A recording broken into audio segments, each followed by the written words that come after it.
جو آدمی سود کا 1 درہم جان بوجھ کر کھائے اس کا گناہ 36 بار زنا کرنے سے زیادہ ہے۔ اللہ تعالیٰ کے نزدیک تمام آبادیوں میں محبوب ترین جگہ اس کی مسجدیں ہیں اور بدترین مقامات بازار ہے۔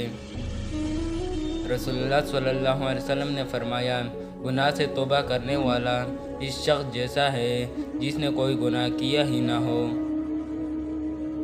قیامت اس وقت آئے گی جب زمین پر کوئی اللہ اللہ کہنے والا نہیں رہ جائے گا۔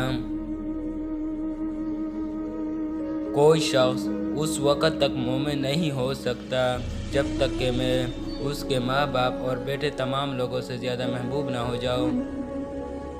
جو عورت بغیر کسی عذر معقول کے شوہر سے طلاق مانگے اس پر جنت کی خوشبو حرام ہے۔ تم میں سے جب کوئی شخص کچھ کھانا چاہے تو داہنے ہاتھ سے کھائے اور کوئی چیز پینا چاہے تو داہنے ہاتھ سے پیے۔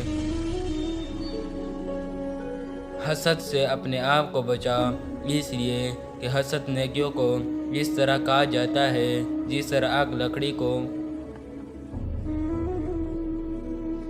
آدمی کے جھوٹا ہونے کے لیے یہ کافی ہے کہ وہ ہر سنی سنائی بات بیان کرے۔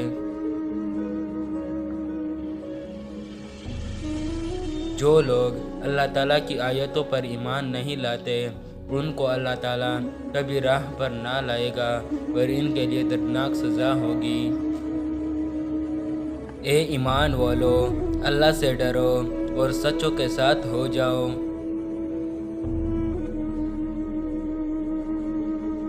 اور جن لوگوں نے کفر کیا اور ہمارے احکام کا جھوٹا بتلایا ایسے لوگ دوزخ میں رہنے والے ہیں۔